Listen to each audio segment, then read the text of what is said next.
చిత్తూరులో ఉన్న శ్రీ స్వయంభూ వినాయకుడైన శ్రీ వరసిద్ధి వినాయకుడు కాణిపాకంని ఎలా దర్శించుకోవాలనేది ఈ వీడియోలో తెలుసుకుందాం. కాణిపాకం యొక్క విశిష్ట ఏమిటి అనేది కూడా ఈ వీడియోలో తెలుసుకుందాం. మన తిరుపతి నుంచి కాణిపాకం ఎలా రావాలనేది కూడా మనం ఈ వీడియోలో తెలుసుకుందాం. మన తిరుపతి నుంచి కాణిపాకానికి ప్రతి 10 నిమిషాలకైతే బస్సు అయితే అవైలబుల్గా ఉంటుంది. మన తిరుపతి నుంచి కాణిపాకానికి సుమారుగా 74 కిలోమీటర్లు అయితే ఉంటుంది.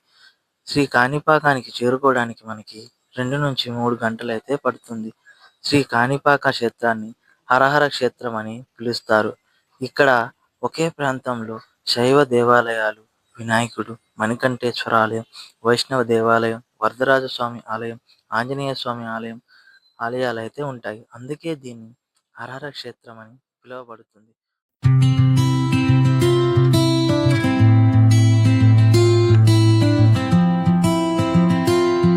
స్థల పురాణం. కలియుగంలో భూలోకమునందున దేశ క్షేమం కొరకు భక్తుల కోరికలు నెరవేర్చుటకు శ్రీ వినాయక స్వామివారు సంకల్పించుకొని సుమారుగా 1000 సంవత్సరాల పూర్వం నది తీరమున విహారపురిగా పిలువబడే ఈ ప్రాంతంలో ముగ్గురు అవిటి సోదరులు ఉండేవారు. వారికి మూగ చెవిటి గుడ్డి తనముతో బాధపడుతున్నారు. వారికి వ్యవసాయ భూమి ఉండేది. దానిపై ఆధారపడి వాళ్ళ ముగ్గురు జీవనాధారం సాగిస్తున్నారు.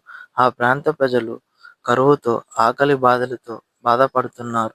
ప్రజల క్షేమం కొరకు ఆవిటి ముగ్గురి అన్నదమ్ములు తమ సొంత పొలములో వినాయకునికి పూజిస్తూ తమ సొంత పొలములోనే బావిని తవ్వడం ప్రారంభించారు.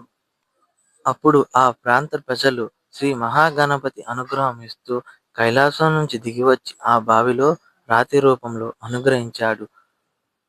ఆ ముగ్గురి సోదరులు ఆ రాయిని పగలగొట్టగా గడ్డపారతో బలంగా ఆ రాయిని కొట్టగానే రక్తస్రావం జరిగింది. స్వామి రక్తం వాళ్ళ మీద పడగానే వారికి అవిటితనం తొలగిపోయింది. ఇక్కడ ఏదో దైవశక్తి ఉందని ఆ బావిని అలా తవ్వసాగారు. అప్పుడు వారికి శ్రీ మహాగణపతి విగ్రహం కనిపించింది. ఆ విషయం తెలుసుకున్న గ్రామస్తులు వచ్చి ఆ బావిలో శ్రీ స్వామివారిని కొబ్బరికాయలతో కొట్టగా వచ్చిన కొబ్బరికాయ నీరు మరియు ఆ స్వామివారి రక్తం కలిసి ఎకరం 25 భూమి ప్రవహించింది. కానీ అంటే ఎకరం భూమి పారకం. ఎకరం 25 భూమి వరకు నీరు ప్రవహించిన అందున కాణిపాకమని పిలువబడుతుంది ఈ శ్రీ వరసిద్ధి వినాయక స్వామివారి దేవస్థానం. ఈ స్వామివారు అనుగ్రహించడం వలన ఇక్కడ వర్షాలు పడటం, భూమి సాగించడం, ఈ గ్రామ ప్రజలందరూ సుఖశాంతులతో మారింది. అందుకే దీన్ని శ్రీ వరసిద్ధి వినాయక స్వామివారి దేవస్థానం అని పిలువబడుతుంది. శ్రీ వరసిద్ధి వినాయకుని దర్శించుకున్న తర్వాత మనం బయటికి వచ్చిన తర్వాత ఎదురుగా మనకి మణికంఠేశ్వర ఆలయం అయితే కనబడుతుంది. ఈ స్వామివారిని దర్శించుకుందాం. ఈ దేవాలయాన్ని 11వ శతాబ్దాన అన్నయ్య పులతొంగల చోళ నిర్మించారు.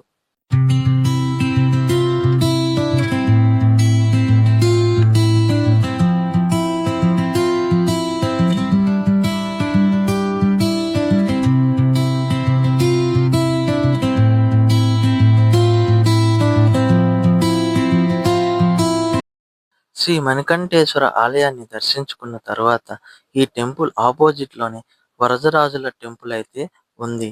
ఈ టెంపుల్ని జన్మేజయుడు కట్టించాడు. వెళ్ళి టెంపుల్ని అయితే దర్శించుకుందాం.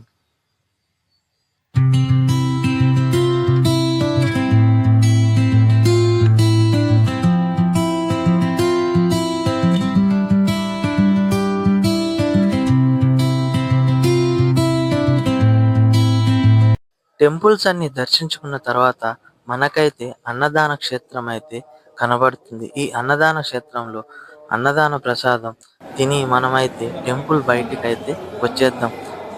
ఈ వీడియో మీకు నచ్చినట్లయితే సబ్స్క్రైబ్ అయితే చేయండి.